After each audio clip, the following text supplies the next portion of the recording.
So let's get today's class started. I want to start by apologizing about last Tuesday and Thursday. I believe I didn't do a class on either day.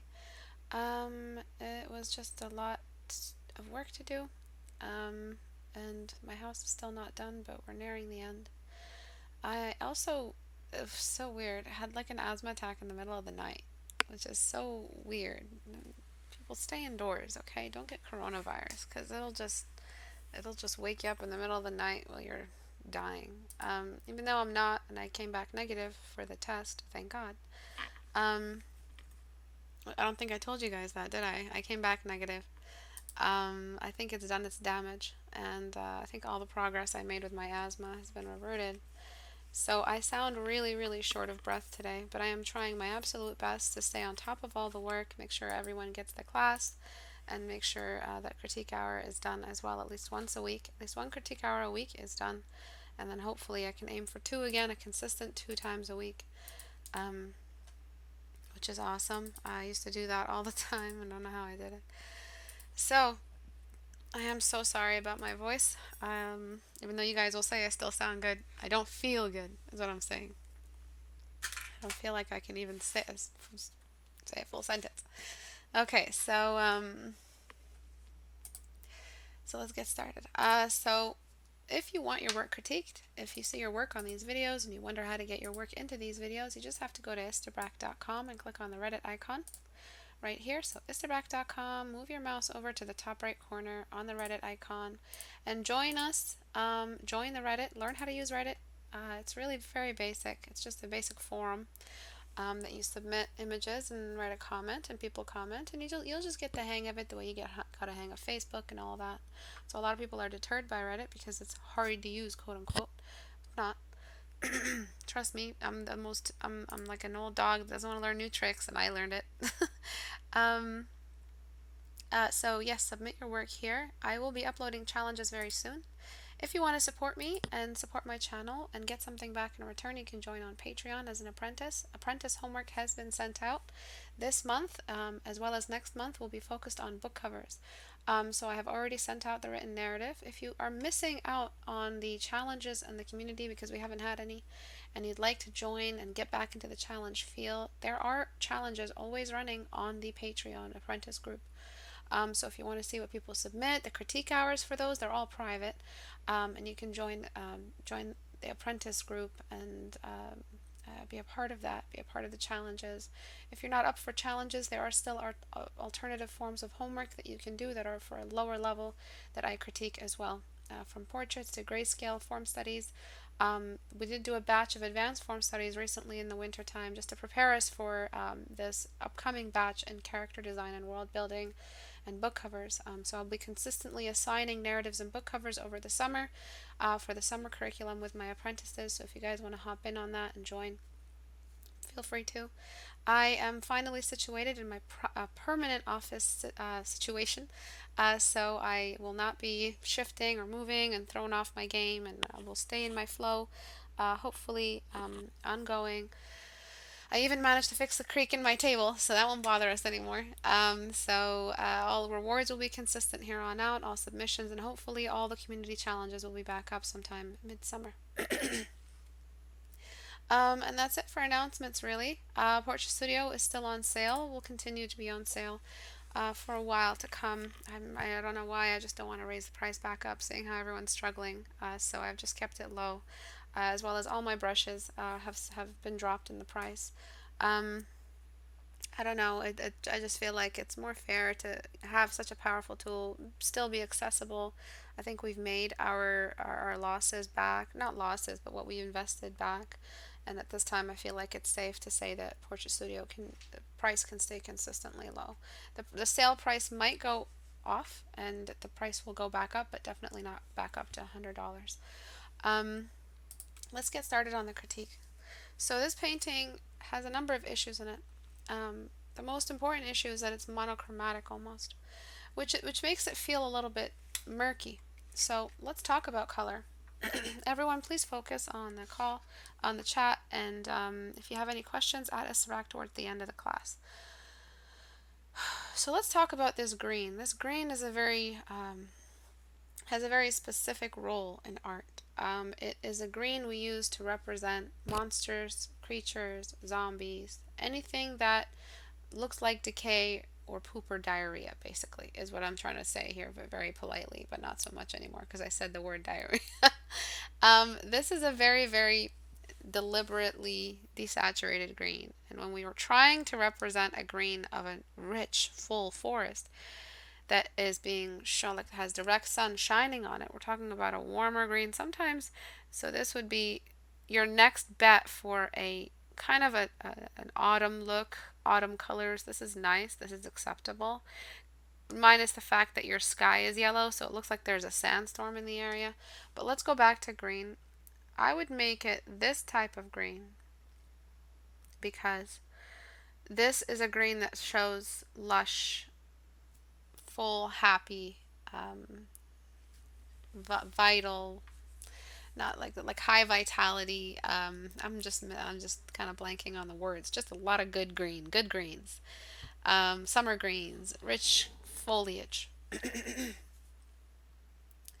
So where you were before was as if to express danger, a swamp, desaturation, lack of life, lack of luster. Everything feels desaturated and kind of eerie. And it would be understandable if she was posing as a dangerous type of cannibalistic, man-eating, whatever mermaid. But she's not. She's posing like she's a seductress or some kind of heavenly creature living in the really rich forest. So that would be why I would make this correction to the light and the color.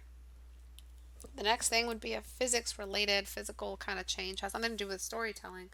It's just a rule that the sun is white yellow and should be treated as that. So the sunlight in the background, I'm desaturating that. All right, I'm also desaturating its reflection on the ground. So these are basic facts, basically fact checking your light environment here. And I'm just desaturating wherever the light peeks through. So that looks a lot more realistic. So let's layer each correction. You see what I'm doing? So I'm layering the corrections. First correction was the color. Second correction was the light. The light has to be yellow for it to make sense.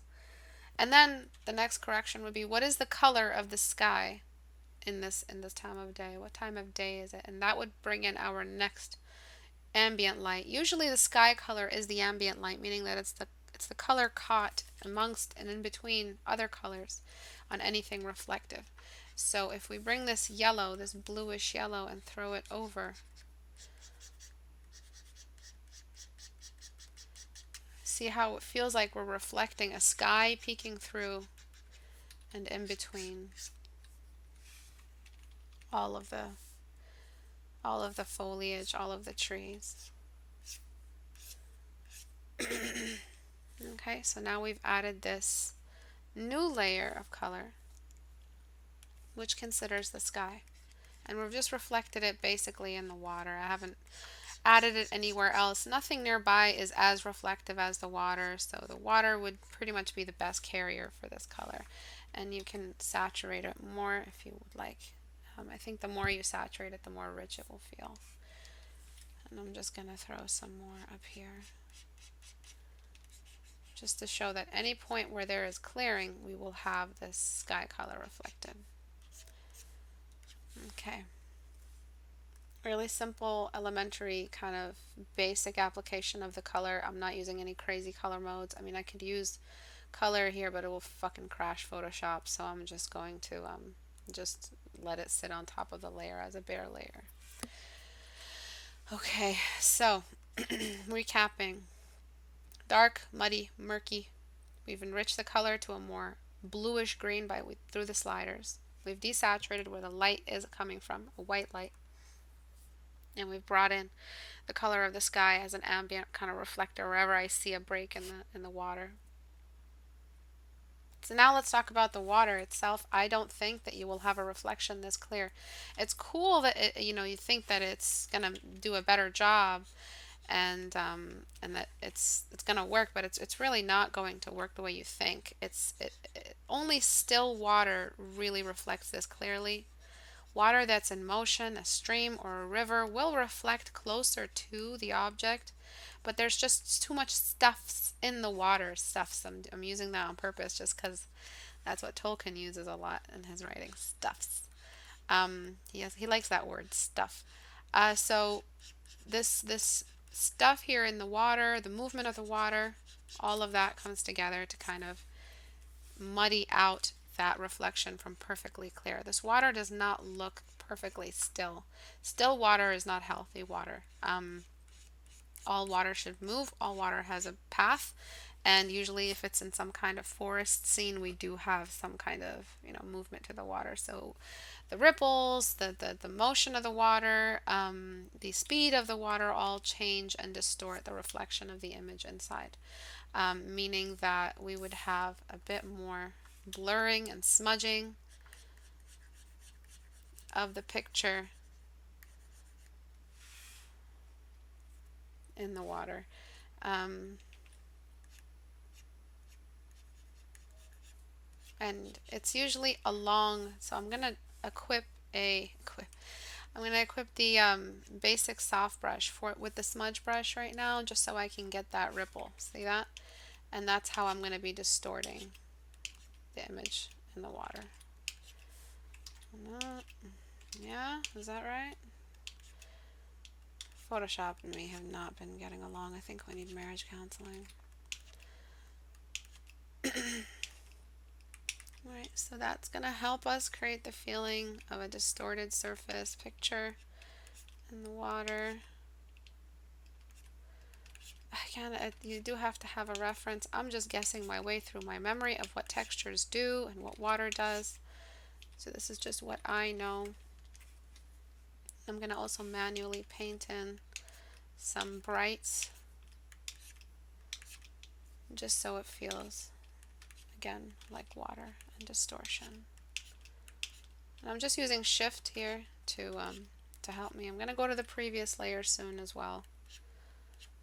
So before, it just looked like she was sitting on a mirror or something. I'm not sure what you were trying to pull off, but it just did not feel like she was sitting on a moving river of a very richly packed, dense forest. And then you can see a lot of sunshine on her tail. So that sunshine is coming from something, is it not? So where's all the sunshine coming from? So I'm going to start spiking some of this value on her tail and then finding the source of it somewhere nearby. So that should be somewhere here. Would not be back there, and it would not be a silhouette either. And what do I do when I bring in light? Whenever I use dodge tool, I desaturate. Alright, and I'm really gonna bring in that dodge tool very deliberately. And what I'm going to do, because I want to show that it's in the thickets of the forest, I'm going to erase away in kind of a band of light shining on her to continue staging her. And then we'll talk about her gesture, because her gesture is just a little too much at the moment. So before I started using dodge tool, I'm going to revert, paste, and then just see if I can silhouette out some of these leaves here, because the leaves will silhouette for the most part. There will be some that are in a subsurface scattering. So subsurface scattering is a combination of illumination and saturation. So I'm going to saturate the leaves there as well, just to make it feel like the light is coming from that direction. And then we will have the band of light kind of shooting in. And that will be a warm yellow light. Alright.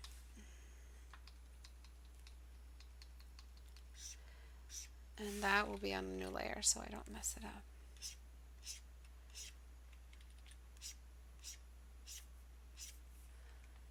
Okay, so I'm going to darken the scene a touch as well, just a touch, because I'll bring in a bounce light sooner or later. But I'll also, in the background layer, beneath all of this band, I'm going to just darken a little bit the edges of the forest. Just a quick little way to allow that light to kind of sit there and be visible. Alright.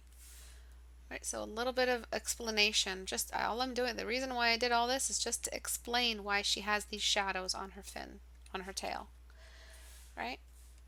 And then there's all this light everywhere, and just like I said, subsurface scattering is a combination of illumination and saturation. So we need to saturate this tail a little bit to its true color. If this is her true color, then okay, that's okay. But I would choose a color for her fin that's a little bit more unique. And you've seen what fish look like. Fish have a really, really cool color palette on their scales. There's just so much going on. It's a little dark as well.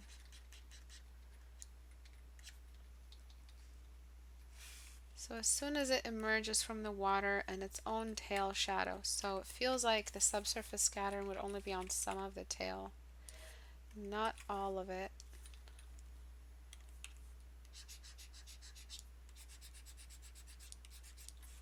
Like I feel like it would just kind of be some of the light that actually came through. The tail itself is casting a shadow on the fin. Do you see what I'm saying? Maybe even something like that or something like that. Just trying to track that shadow on top and then blur it.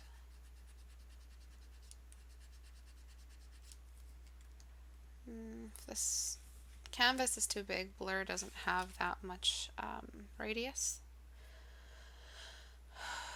So, Eid Mubarak to you too. Ramadan Kareem. To everyone who's fasting, congratulations on your fasts. I'm not fasting because I'm very sick, and it would probably kill me to fast. But yeah, to everyone who's fasting, congratulations to you. Okay, so now that we have an ambient reflection color, we can use that on the fin to help relieve some of that loss, and we can find a terminator line. And all I'm doing is just throwing a band of bounce light along the base wherever she's resting on the bark. This Instagram model mermaid. Model, as if they're models. Just because you show your ass on Instagram does not make you a model. Anyway. Alright, so I'm just throwing in some of that bounce light, just like that. Merge down before and after, it looks better. And I want to bring in a different color. I will bring in a different color for her fin. I just feel like you could have just chosen any color to make that happen. A red would have been really cool. A yellow, a green, a nice deep green, to make it seem like she's like a forest mermaid. A pinkish color, just anything that reminds us of fish scales, or you know what fish look like, or just anything like but that. So like even just grayscaling it or using a nearby camouflage color, and that would have done more. Just as long as you don't have that awkward sort of I wonder why it's doing that. There should be a shadow. Yeah, it's freaking I don't know why, but my Photoshop freaks out when I use color mode. But anything but this color, so I would probably even desaturate away from it, because it just does not seem to be taking to the environment. I feel like it's attracting and assigning kind of, because it's saturated, I would keep the subsurface absolutely and keep things saturated wherever we actually do have sunlight coming through. But it being of no specific color and of no specific importance, and of a really weird orange color that doesn't seem to be doing anything for the story, I would just keep desaturating that until it matches its environment. And then you have a lot of water dripping off that could be catching some light, so that could also help us give it some definition. And then just on the surface of the scales, I'm going to bring in more. See, this is why it's a problem to have the tail be that bright, or just be in the painting, or be visible at all, because we have a lot of detail on the scales to pull off. So I'm using dodge tool to render right now, which is crazy, but that's basically what you've got to do. I'm using a combination of dodge tool and sharpen on the scales to help make them feel like they are wet scales, like she just jumped on. And I'm just letting my brush kind of dance around so it feels real. And then I'm going to desaturate on the surface just so it feels like it is reflecting nearby light. And the same thing on this side, I'm going to choose that water ambience color and then reveal the rest of that tail, which is very reflective, highly reflective. That's going to reveal the volume.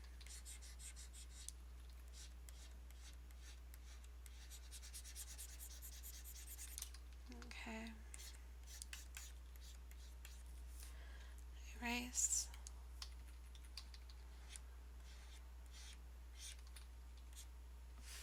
Oopsie.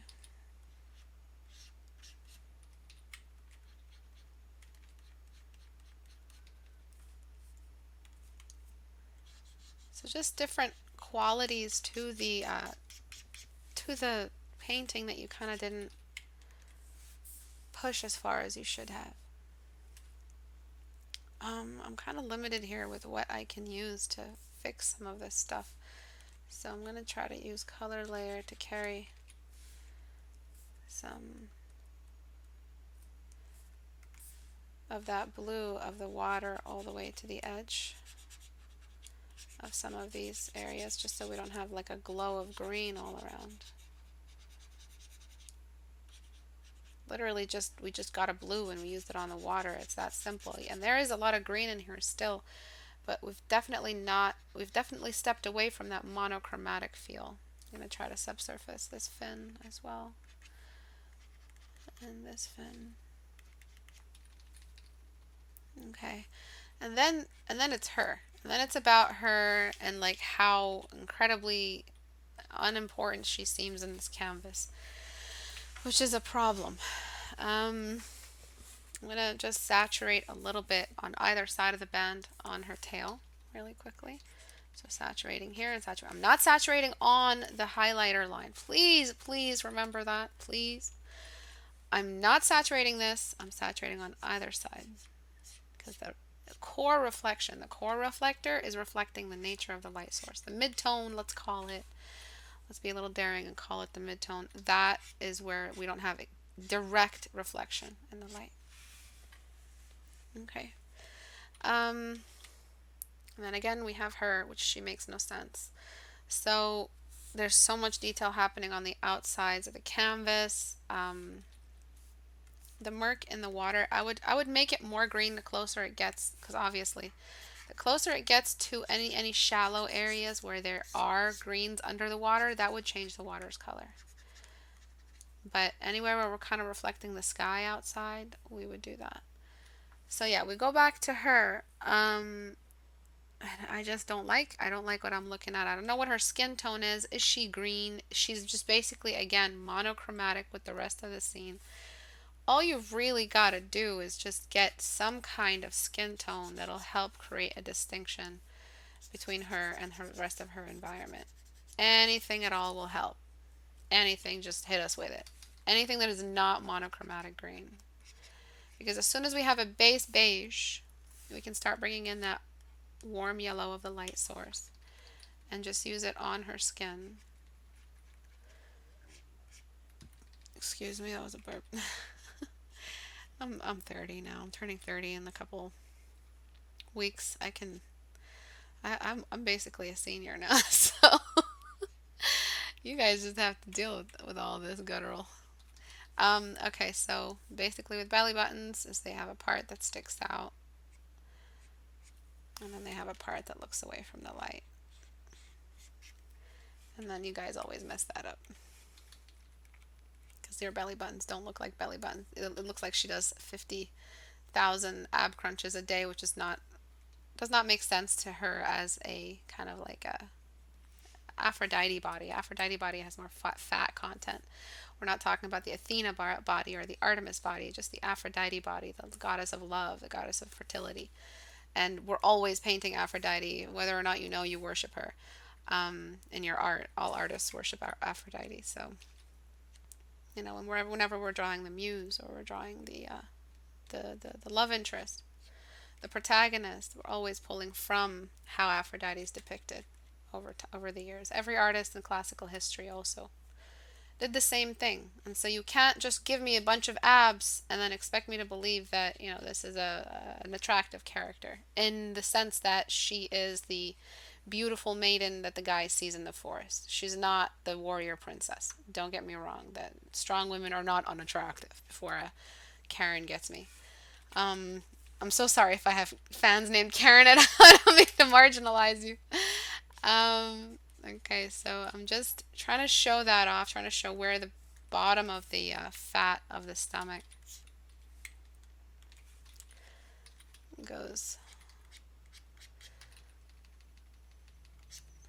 and faces the light upward, and then we have that shadow, that bulge of fat when a lady sits down. So it looks like she has a believable body that is still attractive, that would tempt a man to jump into his death.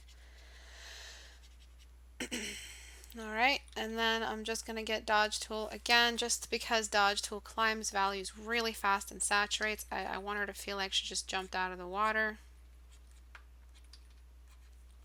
Then I'm going to fix that arm, which was the thing that I wanted to fix from the very start of the painting that I did not fix. I wanted to fix that. Just because I needed everything else to be fixed beforehand. What she's doing with her hand makes absolutely no sense. We need an arm to come in and break the silhouette completely. So I'm just going to go ahead and render that arm. Probably completely wrong the way I drew it out, but I'll fix it. Just using the values you had. Oopsie. Just really simply try to make an arm fold forward using the environment light to make the arm skin feel realistic. And then I'm just going to make some adjustments.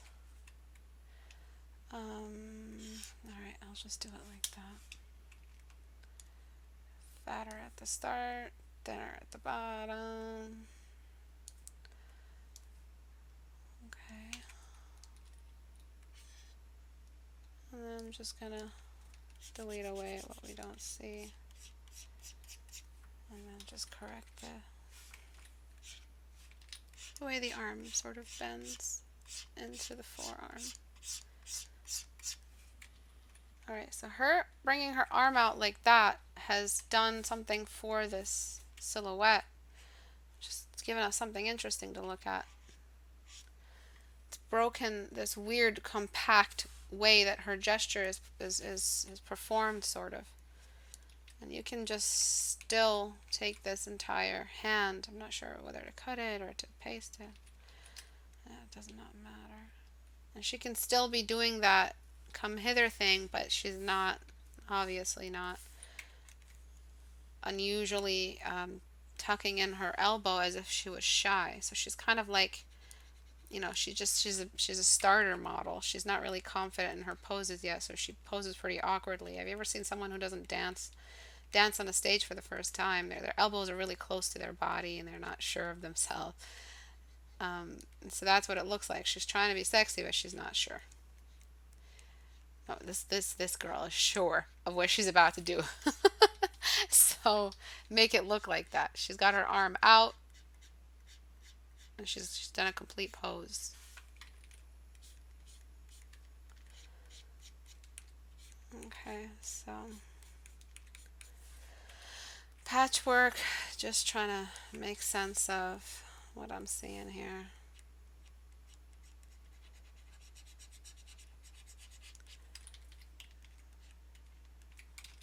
Just gonna go by what you've drawn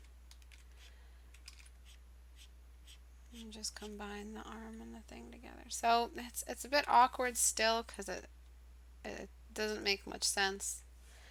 You know, the shoulder, her torso rotation, but I'm just trying to show you how you could break this the silhouette as quickly as possible.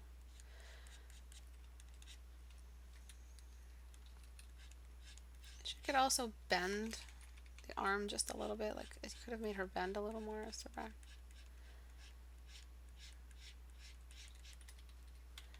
And then there's the, when we flip the canvas, we can see how tucked in her torso is. If I turn that off, you can see it's like really, really tucked in.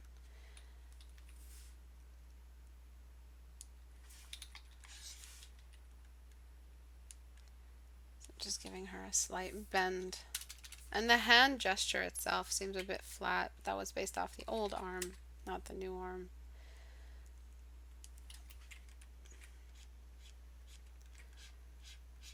Okay, and then I lost some volume on the hair and the breasts.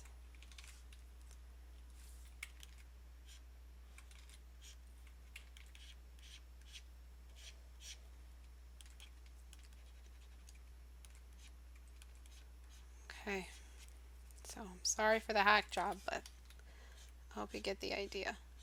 We've broken the silhouette and extended her arm out. Kind of made for a more believable gesture for the role that she's playing in this story.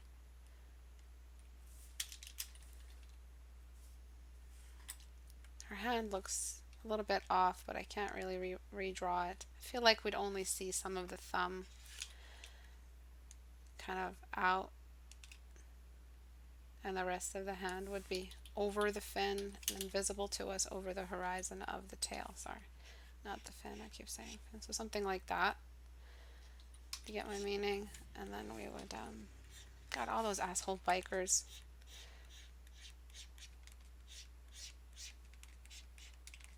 If you guys hear that, I'm sorry. There's just bikers outside. It's not me farting.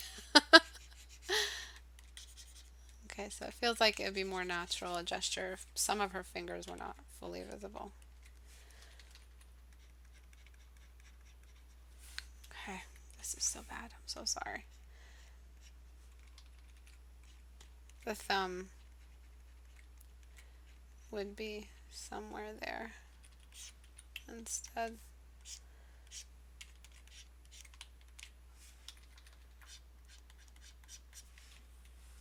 Oh my god. This is not my best. Let me tell you. Alright, so I'm just gonna let that nail kind of guide us with the rest of the hand. Okay. Doesn't feel like the arm would do that though. So I would definitely open up Porsche Studio and pose it. Gonna give the hair a bit more volume. And then there's the hair, which is green. Again, you could have done so much when it comes to the colors that you chose. Everything was really, really, really monochromatic. Like just desaturating the hair alone should help with that. Just giving her gray hair would do so much more for the canvas. So for the story, for the light environment, for everything really. And obviously, you know, that's monochromatic, so I'm just trying to show you the extreme end. You can get any other color. You can even just illuminate it with the color you have here. And if she has some brown, I'm just going to use the kind of the pure yellow. No, I don't want it to go back to where it was. I might use a red auburn type brown.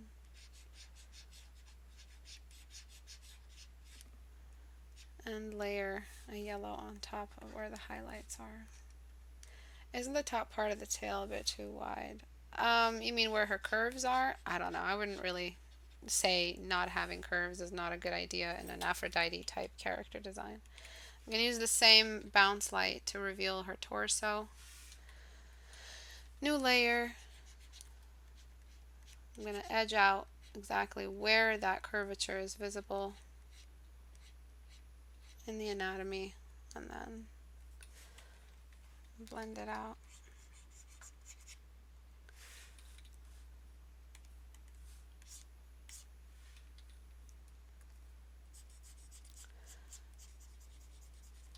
I feel like it would kind of go into a little crevice around the bones of the ribs, but I don't want to overdo it. Just want to show where her anatomy is. Okay, and then to further add variety to the color palette, my God, I don't even want to look at that hand that I tried to fix. I mean, it's my fault that it looks this bad. I don't even want to look at it. All right, so anywhere where we have dark green, shadowed leaves, I'm going to push this up into blue, and I'm just going to use color layer on those. Okay, so that's going to help us bring in an extra level of variety in the color palette. Anywhere where we have darkness to the green. So dark bark here. Any murkiness in the water that has some blue in it, so that'll work on the water as well. And I feel like way more light will be visible in between the hair and her body. Unless her hair is made of really thick velvety fabric, it really wouldn't do that. So I'm going to let some of that hair just spike up. And again, what's that done? Just like I did with the other arm, basically I'm creating a space in between the arm and the body, which is what a good gesture looks like. So I'm going to just illuminate it up all the way. Desaturate some of it. And you're probably like, what? Why did she illuminate it up all the way? Well, I will tell you. I'm going to copy it, go back, paste it, and then delete away at where we have thicker strands of hair that kind of get in the way of the light. But in general, the hair should let some light through. Okay. What? I think we should see more of her left shoulder, which should shift her upper arm lower. Yeah, I agree too. Because she's rotating, so we would see a lot of that. But the thing is, it's about how we're tracing the neck and what the neck is doing. So let me show you what the options are. So merge that down. All right. So this is where the next shoulder should be. All right, and this is where that hand would be. Fuck hands. And so it's doing that, and then we have a neck right here. But then look at the head. So the head really wouldn't be doing this at all. It feels like her head's kind of snapped outside of where the neck continuation line is for the neck and the spine. So because she's doing that, I feel like because of where the artist's hand used to be back here, they've kind of extended the spine this way, and that's why the spine makes sense with the head. So if we were to rotate everything back forward, we would not see her tilt her head this way and this hard. And then we would actually see almost a front view of the breasts and then a front view of the belly button almost. So because the breasts are facing this way, as well as an arrow for each nipple, and the belly button's facing this way and this arm is facing that way, it would make sense to either fix this head and then have to do everything else. It's between that or just keeping the body, keeping the head where it is, maybe lowering the head and fixing the head's rotation so that the face faces forward. Whichever you think is less work. So it feels like her head should be doing that with her eyes here and here instead of completely tilted away like that. But for the most part, the way I see the way you drew it, it just feels like a Salvador Dali type style That's why I didn't mess with it too much. I just broke the silhouette with the arm, but I didn't mess around too much. But if you feel like repainting either the torso or the head, feel free. The way she's tucked into the edge of the canvas feels like we should have a kind of like a danger to the way she's sitting in this little grotto. So we're gonna just show where the light is coming from, but it feels like it's a generally possibly dangerous character, and that's because and only because of her face. She looks like a bitch. She looks like she would eat you. So that's why I would say invest some danger. And then there's a lot of wiggle room for the colors that you're using. So you can go into an even richer blue or green. You could push the colors a great deal as long as you go back and make sure that the light environment value is still yellow, meaning that I'll erase away all that green and bring the yellow back exactly where I would need it. But all these blues are now richer and more green.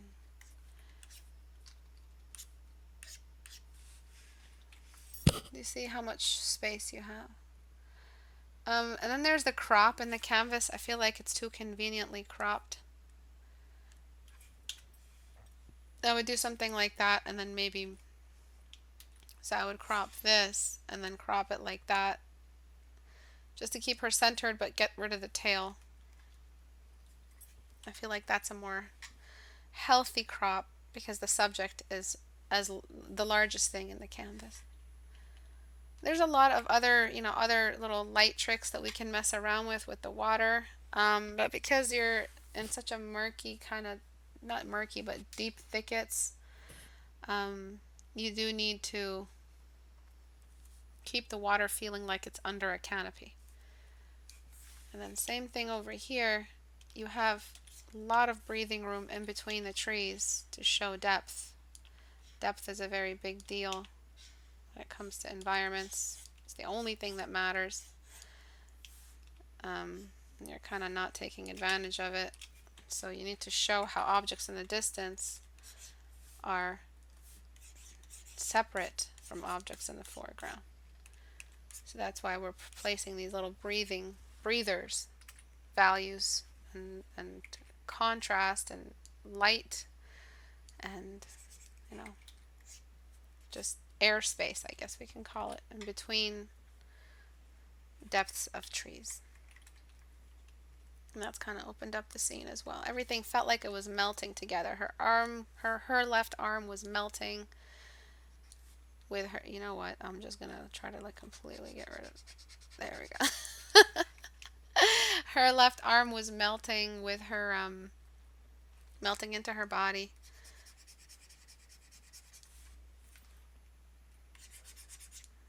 And I don't even know what the hell. I think that's better. I think it's because I don't have like a wrist. I've missed out on like the wrist is just non-existent. All right, so I know why it's like that. I honestly can't wrap my head around the hand right now. Remember me in my most dignified. Don't remember me like this.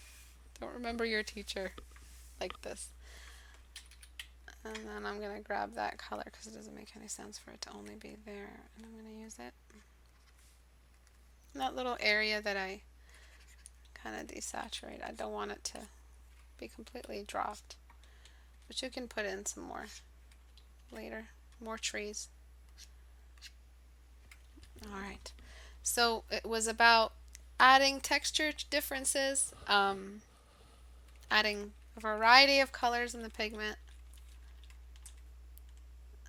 Remember Istebrak as nipple arrows. Don't remember her as a missing wrist. Thank you. Thank you. Alright, so if you guys are ready for the before and after, major changes, all your questions should be sent in now at Istebrak. Alright, so before, that's why I said it looked murky. It looked like an evil scene. If she was evil, I feel like she'd be sitting a lot more different. A lot more relaxed. It feels like it's a lush forest only because of the kind of leaves you've drawn. It doesn't feel like an evil, man-eating creature living in the depths or in a bad woods or in an evil. I mean, if it's that cool kind of story where it's a lush jungle with evil creatures in it, fine. But even in movies where a jungle is dangerous, they deliberately try to find trees that look dead. The director tries to find trees that look dead-ish or dying to apply to the collage of foliage that we see in this rich, lush jungle. So think about Apocalypto.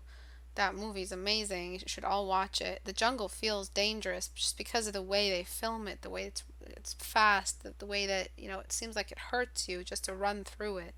Some of the scenes, so the weather, all of that kind of stuff, they deliberately created to help create apply the illusion or apply the feeling that it's a dangerous place to be and anything in it is dangerous. So if you're going to use this color palette and you don't want to do any of the changes I made, get rid of the red pretty little poppy flowers and get rid of the cute little circular leaves, these little chubs, get rid of them. That way you can complete the feeling that she is like a vixen hunter, man-eating mermaid taking a rest. But after, we kind of made sense with those poppies that are now kind of not visible, and the leaves by bringing in some brightness, some light, and the water doesn't look still and murky and dirty, but more reflective and reflecting a lot of light. Something you can do with the water is really boost the reflection. It just depends on. Forget that though, not with Dodge Tool. You want to do a better job than that. But if you want to do a bit more light coming in, just from. I don't know why I'm using the fucking mouse right now, but just a little band of light moving down from the back. That's something you can get away with without feeling like you've interrupted the canvas framing where we have shadows on the side of the canvas. Okay, which if we did that, that means the bounce light on the tail would be stronger. Any questions? Istebrak, the only artist on YouTube to give us nipple arrows. Drawing with a mouse challenge. I've been over a couple months since I've been to the live stream. Great to be back. Thank you for keeping the community going. Hope you're well. Thank you, Reem. It's nice to see you again. Eid Mubarak. I think the artist was maybe going for a sunset romantic vibe. Sunset, it looks very different. And like I said earlier, you still need to saturate. And where is the sunset happening? Is it directly behind her? If it's directly behind her, why do we have daytime shadows coming through the trees?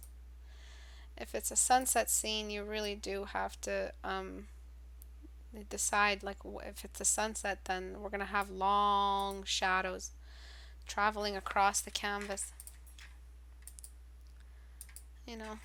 Seriously. It's because I'm leaning back. My back is hurting.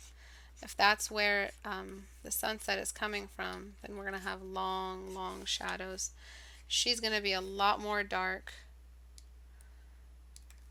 Okay, and we're going to have a very, very obvious, prominent silhouette.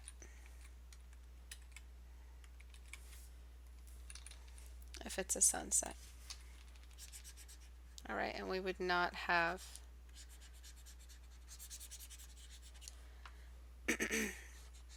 this stuff on her right here. So if it was a sunset scene, the sunset should be visible. There would be less green, and the silhouette would have to be diffused somehow, maybe by bringing in more bounce light, just like we did before. All right, but yeah. Where it is now is basically the critique that I applied today, which is adding diversity to the color palette and deciding on how you're going to deliver it. Okay, you can see how no matter what you were going for, it was just not enough value. You didn't have enough value climb. You misinterpreted what the water was doing. You didn't really have subsurface or a real shadow on the tail. You didn't have much depth in between the trees, which you should have had. Any questions at all?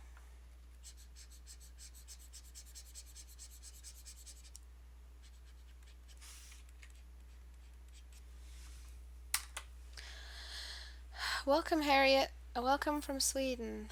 This feels like a portrait, feels like weird at first, not the focal point. Merges with the branch. Yeah, I mean, that's why I said you want to cast a shadow on her face, just so it's no longer about her face.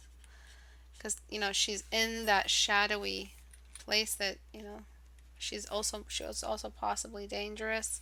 And really the only appealing thing is that it's a pinup, and that would be, you need a little bit of space in between the boobs. That would be, the shine and shimmer on her skin and all that shit. And the fact that it's a nude.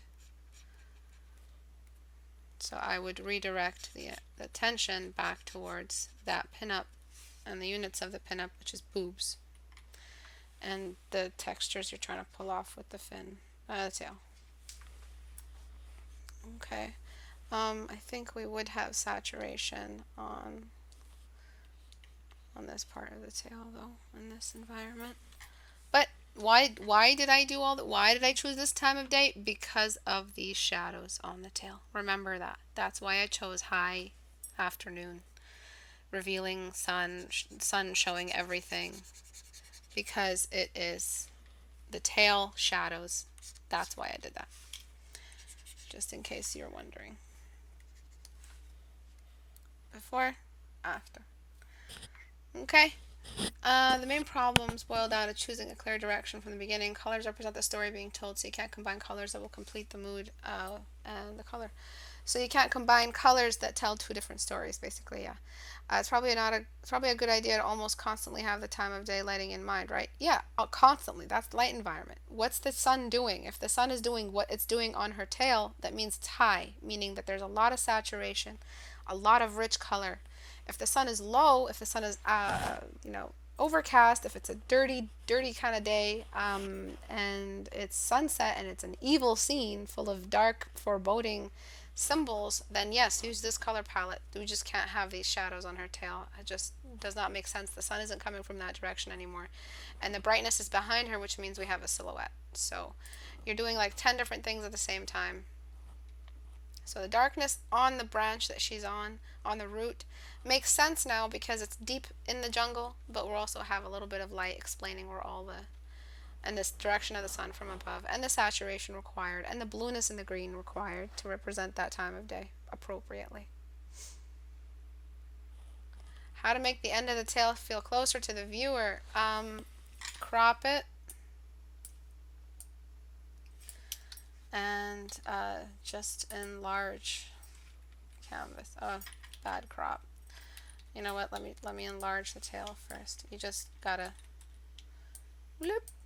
You just gotta enlarge it and make it feel like it's closer. But you're talking about a foreshortening. So you have to make it feel like there's water droplets nearby, and then the camera is lower. So you may not be able to pull that off because you're working with like a, if I'm using this term, if I'm not mistaken, orthographic, meaning that you can see all the highs and lows with no perspective applied on the z-axis. So there's no depth, there's nothing in the distance. You're just seeing things along a y-axis and an x-axis. It will rotate, but I think that's what it is. I'm not sure. Okay. Wait, we definitely need a break in some space in between the torso so you can see the curvature and complete the trope. I will let you guys go. I hope today's class was educational. If you guys learned something from today and want to give back, you can do so on Patreon. If you want to join as an apprentice to get educational material back, as well as PSDs of my work, and time-lapse videos. So I just released my design journal for last month, this month, and I just talk about all my process and everything that I do, as well as the brushes I used for that painting. Challenges on the Reddit community will be uploaded soon, hopefully in the summertime. If you want to join Reddit and have your work critiqued in my videos, go to Istebrak.com and click on the Reddit icon. If you want my brushes and want Porsche Studio, you can find them on my store. Thank you everyone for coming, and I'll see you guys on Tuesday, hopefully the 26th at 5 p.m. Eastern Time. Bye guys.